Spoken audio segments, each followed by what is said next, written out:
Bé,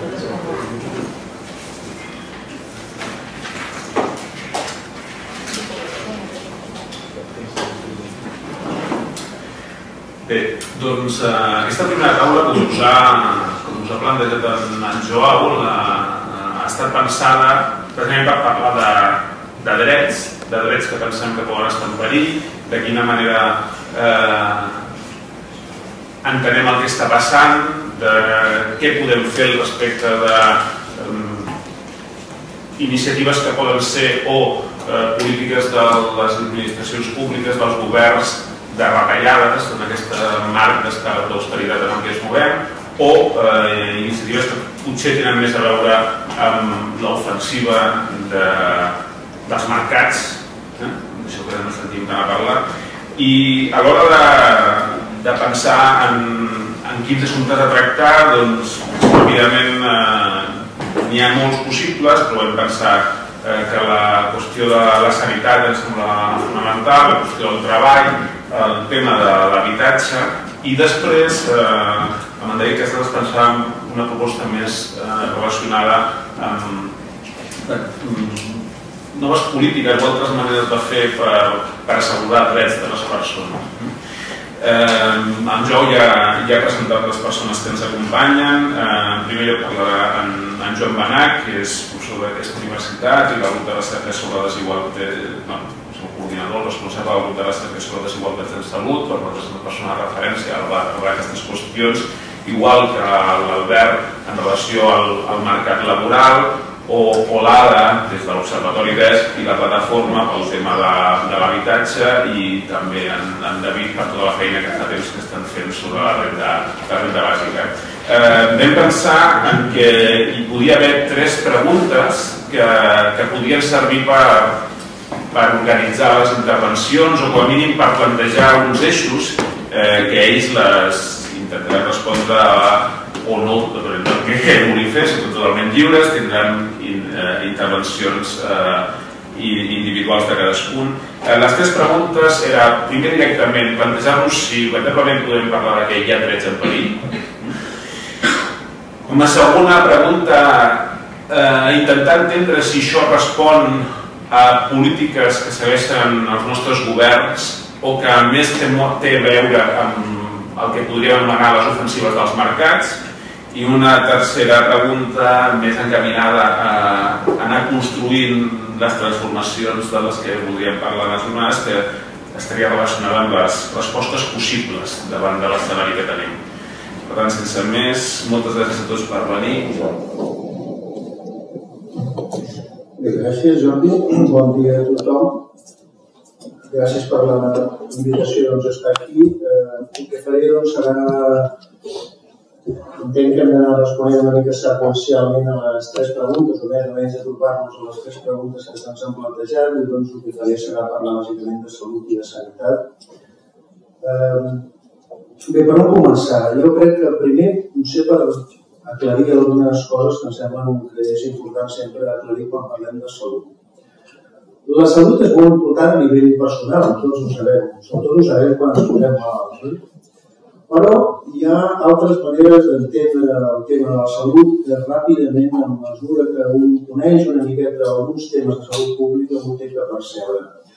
La salut es pot entendre a nivell personal, però també es pot entendre, s'ha d'entendre, com un fenomen de grups socials, un fenomen col·lectiu, un fenomen de la salut de les persones que viuen en determinats barris o en determinats països.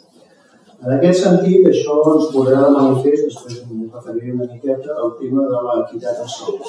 L'equitat en salut és, la meva manera de veure, una de les maneres millors que tenim o que tindríem, perquè no ho tenim ara, de poder valorar quin és el grau de justícia social, per cas que té una societat determinada. I en aquest sentit, jo crec que cal fer una separació entre el que és la salut pública, la salut col·lectiva, la salut poblacional, de la sanitat pública, perquè inclús a vegades aquest concepte tan elemental se sol confondre. La salut pública té a veure precisament amb totes les accions, amb tots els esforços que una societat fa per fer front a la salut de tota la col·lectivitat.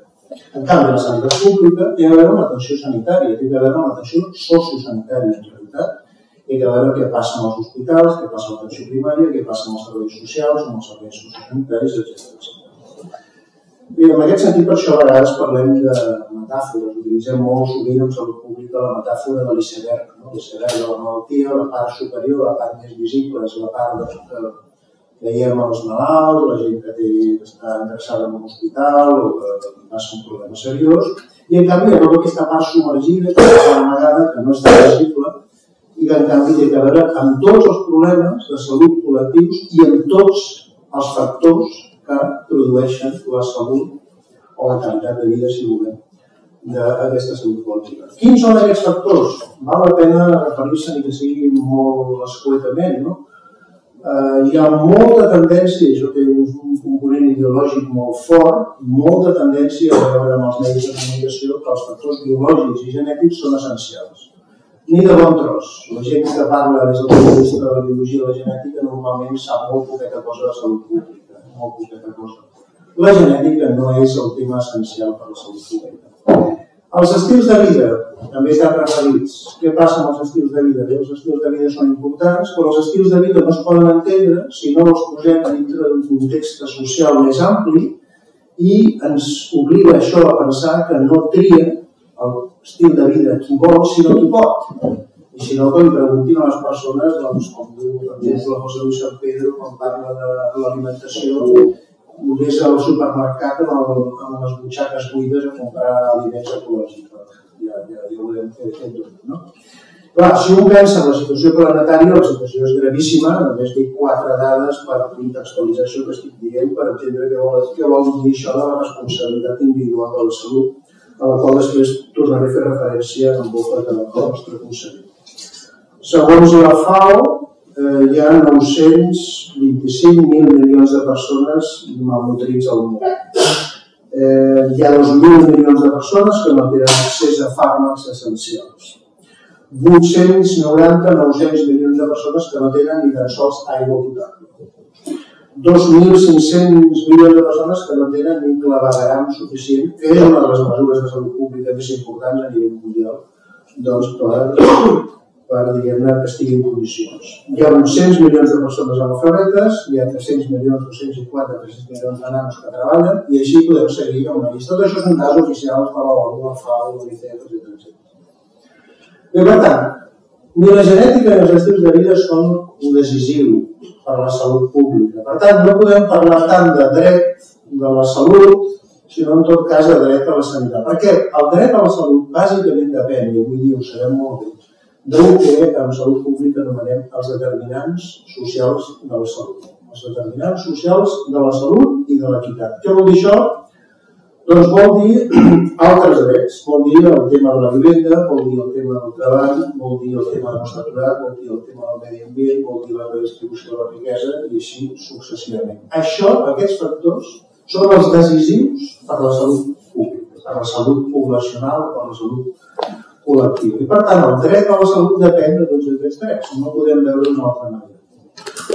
Poso un exemple que espero que sigui didàctic per entendre aquest encadenat de causes que es produeix quan parlem de salut. Imaginem que parlem d'una treballadora de la neteja que està en una situació de precarietat, cosa que és bastant sovint, i que agafa un asma laboral per una sensibilitat davant d'una substància química. És un factor de risc que molt sovint es deveia amb el medi laboral per treballadores de la neteja.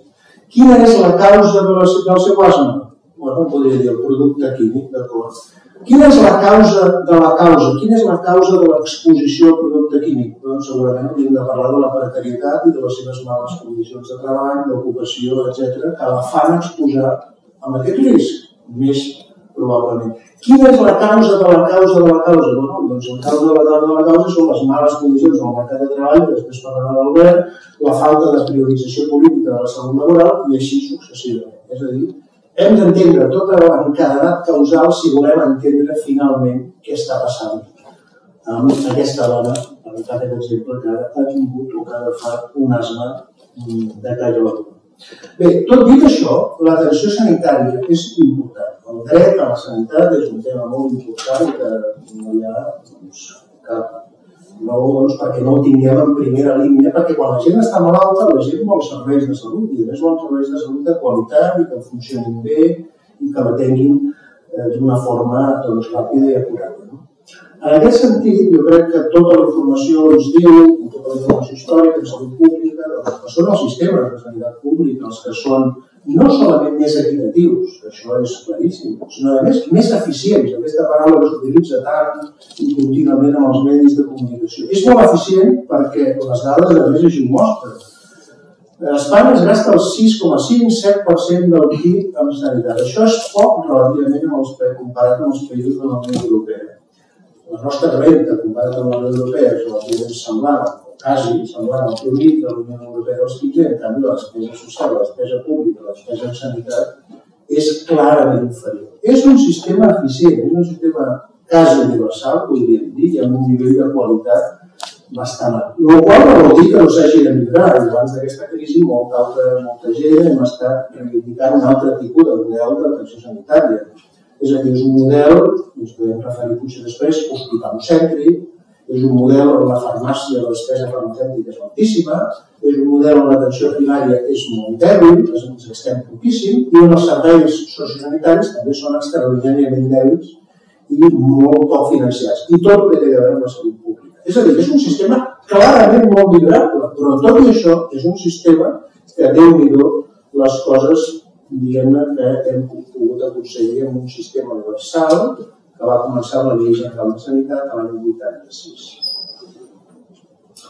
Bé, només per acabar aquesta primera intervenció, dir, per tant, que tots els estudis, d'una forma massiva, aclaparadora, estudis científics, informes, etc., l'Organització Mundial de la Salut, etc., ens diuen que l'atenció al sistema sanitari públic clarament és més eficient i és més equitatiu que el privat i sempre a vegades posem el cas extrem, perquè és molt il·lustratiu, penso jo, dels Estats Units, el país més ric del món, o els més poderosos del món, en termes militars, en termes mediàtics i tantes altres coses, que es gasten el 16% del PIB i que tenen quasi 50 milions de persones sense cobertura, sense cap cobertura, i 60 i tants milions de persones amb una infracobertura. Això d'uns 250 o alguna més milions de persones. El qual provoca problemes de salut. Provoca, s'estima, la mort anual al voltant entre 50 i 100.000 persones anuals degut a tenir un sistema d'atenció sanitària privat. No hi ha cap dubte d'això. És a dir, si tenim davant nostre aquesta qüestió, doncs el tema és així. El dret està en perill? Bé, el dret a la sanitat universal està en un greu perill i després la segona pregunta doncs ho he fet. Sí? S'ha de fer-ho seguit? La segona pregunta lligada amb aquesta era si estàvem davant d'una situació generada per l'ofensiva dels mercats retallades dels governs.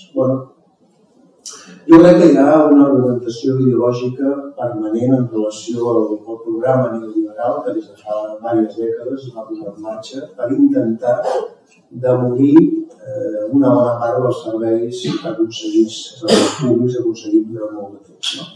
Els arguments ideològics que es fan servir del programa neoliberal, com he dit abans en part, és que els serveis públics són ineficients, són poc competitius, malbaratadors, els usuaris abusen del sistema, etc. I tot això s'aprofita per anar entrant en un procés que va començar probablement als anys 80, segurament en sanitats, i segurament en dos informes que el Banc Mundial va fer, un a l'any 87 i un a l'any 93, en el qual ja s'exposava de manera sempre una mica oculta, semi-amagada, perquè en aquests informes sempre es diuen les coses de moltes maneres, però diguem-ne quedava bastant clar les diferents estratègies que pels països pobres, pels països de mitjana renta i pels països rics calia fer per tal d'anar privatitzant una mercantilitzant el sistema.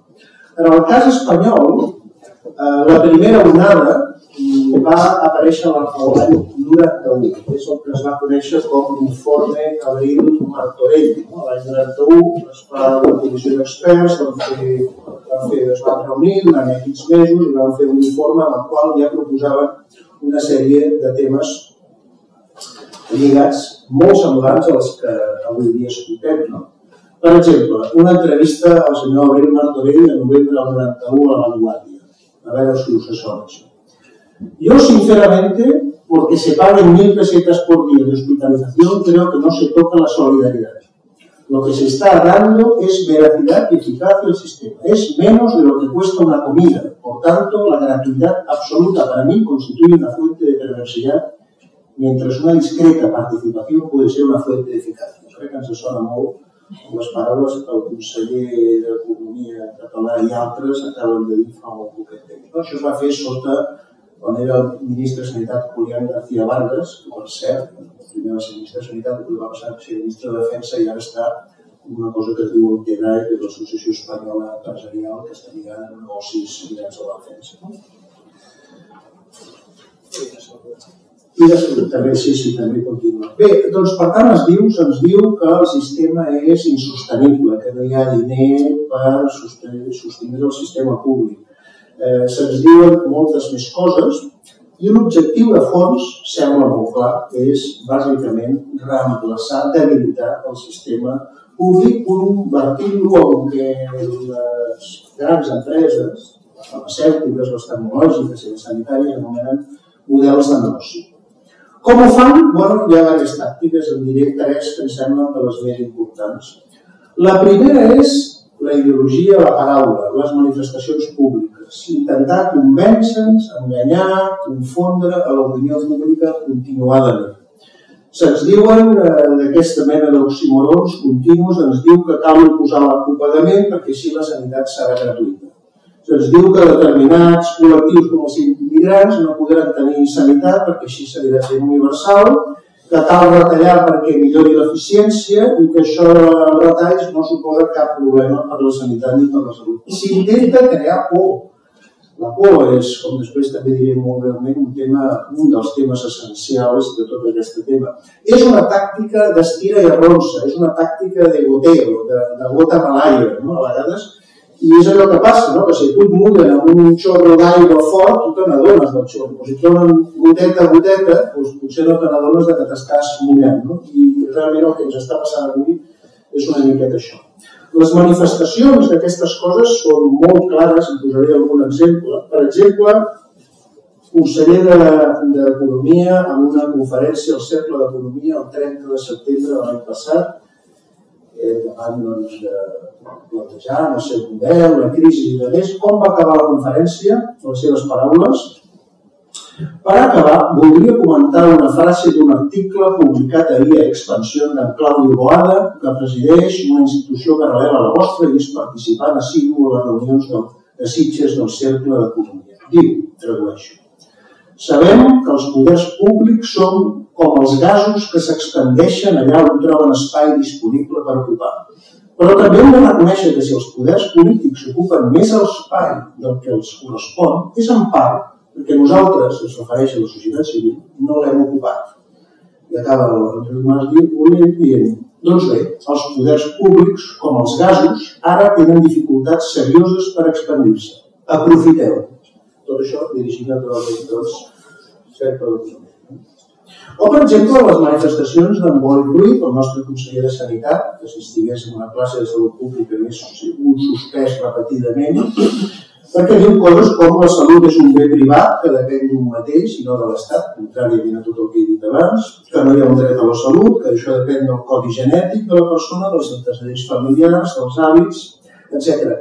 No és que el senyor Boi Ruiz, en la meva opinió, no sàpiga d'aquestes coses. Jo simplement crec que el que fa ell és reflexar els seus valors i la lluita social, la lluita de classes que s'està produint avui en tants àmbits i també en el camp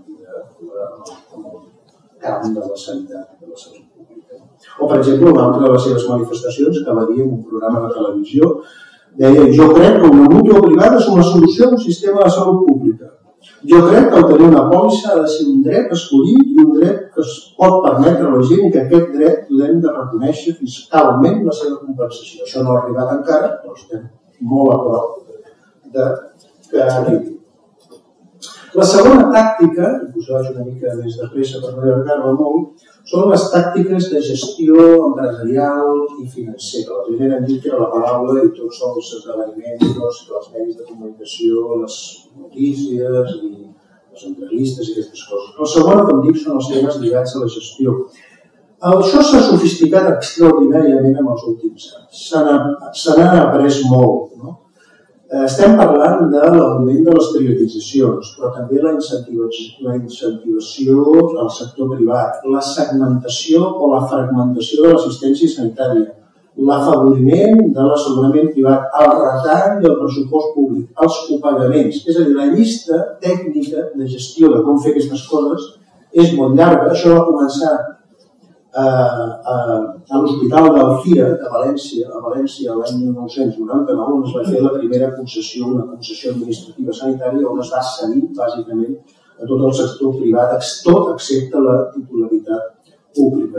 I això s'ha anat extenent a diferents hospitals i a diferents llocs successivament. I cada una d'aquestes tàctiques que acabo d'esmentar té diferents missions i diferents objectius. Per exemple, la tàctica del copagament serveix per moltes coses, també per recaptar alguna cosa, clar, no gaire, però recaptar en termes globals. Per exemple, serveix per mercantilitzar, serveix per deteriorar el sistema sanitari públic, serveix per culpar el malalt, serveix per afavorir-se els asseguraments privats i serveix també per fer soroll i per no discutir el que hem de discutir. I el que hem de discutir, bàsicament, és la subfinançació de la sanitat pública, la manca d'eficiència del sistema o la mercantilització i la privatització de la sanitat. I la tercera gran estratègia, penso jo, són les lleis. Les lleis són molt importants i, per tant, s'intenta fer canvis i estratègies, com ha esdevingut en el cas català, on les diferents lleis aprovades en els darrers temps serveixen bàsicament per anar canviant a poc el model i per anar donant pes al que s'anomena el gran conglomerat empresarial català, que és enormement important en termes de sanitat en general i tecnologia, etc. És un tipus de canvi que es fa sense transparència, on bàsicament predominen les xarxes de relacions entre polítics, empreses, etc. O, per exemple, la nova llei recentment aprovada, del 20 d'abril o 24 d'abril en vigor, del nou decret llei a nivell estatal, on bàsicament la seva gravetat enorme és que bàsicament estem passant d'un model, d'un sistema sanitari universal, públic, gratuït, finançat amb impostos directes, a un model, s'ha obert la porta, directament a un model basat en la seguretat social, en l'assegurament. Per tant, això ja ens diu, i les notícies apareixen cada dia als mitjans de comunicació, que això serà un retrocés de dècades. És un retrocés no d'uns quants anys, sinó de dècades en el model sanitari que hem tingut en els últims 20 anys. I això vol dir que tindrà conseqüències tan perverses o tan dolentes, que també estan apareixent diàriament als mitjans de comunicació, com que hi haurà desenes de milers de persones, s'estima potser 150.000, però poden ser més, immigrants irregulars que ja no tindran o que perden el seu dret a la sanitat. Bé, les conseqüències de tot aquest model són realment molt serioses en termes de salut. Naturalment no disposem en aquests moments dels estudis adequats per saber això quin impacte tindrà, però sí sabem, per exemple, que hi haurà un canvi amb el tema de la doble cobertura, és a dir, que cada vegada més i més persones, sobretot de classe mitjana o de classe mitjana alta que ho puguin pagar, doncs tindran o intentaran tenir una cobertura privada i que el nombre de persones que tenen aquesta pòlissa, que en aquest moment és més o menys un quart en el cas de Catalunya, un terç quasi bé en el cas de Madrid i també un quart en el cas de les Illes Balears, això pugui anar creixent en el futur immediat. Anem cap a una sanitat dual, una sanitat, si no ho sabem parar, si no ho podem parar, en el qual hi haurà una sanitat pública degradada, una sanitat de menys qualitat, una sanitat de beneficència, una sanitat més per la gent més pobra i una sanitat privada en la qual les classes mitjanes, les classes mitjanes altes que ho puguin pagar, s'aniran a obtenir la seva atenció sanitària. Aquesta és una de les estratègies claus. Quan la classe mitjana, que fins ara està utilitzant el sistema públic, tothom sap que quan hi ha un problema de salut seriós la gent se'n va a un hospital públic. En canvi, prefereix el confort, prefereix saltar-se les llistes d'urgència quan, diguem-ne, per vol fer això se'n va a un sistema d'assegurances. Però si això es trenca, si la classe mitjana el que fa és anar-se'n directament a la privada, bàsicament hi haurà l'excusa ideal perfecta perquè el sistema públic perdi pes i encara sigui més dèbil del que fins ara és. Hi ha moltes manifestacions d'això, com veieu vaig una mica simplement il·lustrant aquestes coses, per exemple, us en poso una molt recent a uns quants dies, simplement per reconèixer aquestes coses. Ángel Gómez, consejero delegado de IMED Hospitales, li fan una entrevista i diu, pregunta, ¿preveu l'augment del seu negoci pel deteriorament de la sanitat pública? Sí, lo diré en castellà. El mercado asegurador no ha parado de crecer pese a la crisis. El pasado año, ya se hablaba de copago y recortes, aumentó un 5%. El seguro ha dejado de ser un producto elitista y para rentas medias o medias bajas. Si la sociedad percibe que la sanidad pública no es accesible y aumentan los recortes, invertirá en seguros privados. És clar, és l'aigua. Bé, doncs acabo amb l'última pregunta que ens feia el Jordi, que ens proposava el Jordi, que era el tema de les respostes possibles. Jo crec que si el que es vol és una atenció sanitària, només parlo en aquest moment de l'atenció sanitària, deixo per tant davant del tema dels determinants socials, que després es parlarà de treball, es parlarà d'habitatge i d'altres temes. Si es vol un sistema d'atenció sanitària que sigui, com dic, el millor, el més eficient, el que s'ha de fer és bàsicament mantenir-lo, mantenir el que tenim i millorar-lo, i per tant cal, diguem-ne, fer cas d'aquestes veus que ens diuen que fent pagar el pagament de certs serveis per la renda i aquestes coses seran més just i més equitatiu. No és pas cert. Cal fer moltes coses, naturalment, amb el sistema que tenim. Per exemple, una cosa que cal fer és controlar la despesa farmacèutica brutal que tenim. La despesa farmacèutica no és cap broma. El tema del que està passant o el que ha passat amb el tema de la despesa farmacèutica és un tema tan seriós com perquè us doni un parell de dades per il·lustrar-ho. A Catalunya hi ha 3.000 casos anuals d'hemorràgia gastrointestinal, dels quals una gran part tenen a veure amb els antiinflamatoris que es distribueixen quotidianament. Per dir un tema en el qual caldria millorar l'eficiència. O, per exemple, també us donaré un parell de dades a nivell europeu i dels Estats Units per entendre que això de la despesa farmacèutica és un tema al qual caldria posar-li l'home. L'Agència Europea del Medicament calcula que cada any moren a Europa quasi 200.000 persones per efectes adversos als medicaments. O, per exemple, un altre, als Estats Units els efectes adversos als medicaments són ja la quarta causa de mort. La quarta causa de mort. Després de l'infart de miocardi, l'ictus i el càncer de sobre d'altres malalties. O sigui, el que vull dir és que el tema de la medicació i altres coses, el tema de les malalties nosocomials, les malalties d'infeccions hospitalàries, són temes molt seriosos que solament es podran adreçar des d'una visió lligada a la cobertura d'un sistema sanitari universal. Bé, jo crec que en aquest sentit hi ha moltes lluites obertes, especialment en els darrers mesos, el darrer any hi ha hagut molt de moviment i moltes lluites que ens donen molta esperança, i això és un factor clau. Crec que les lluites s'han de fer perquè són justes, les lluites s'han de fer perquè són justes i són necessàries, no necessàriament perquè sapiguem el resultat, a vegades la gent diu, però i això que esteu fent, per què servirà? Es fa perquè s'ha de fer perquè èticament i políticament és just, no necessàriament el que s'ha de fer.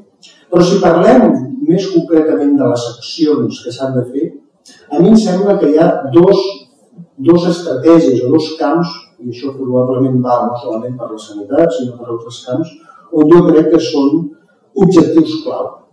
Un és a la butxaca, per dir-ho ràpid, a la butxaca i a la cara de les persones, o la cara de les coses. La butxaca que vull dir? Vull dir que si no som capaços de fer accions que toquin econòmicament el poder, diguem-ne, les polítiques i l'estratègia que estan fent, probablement no aconseguirem gran cosa.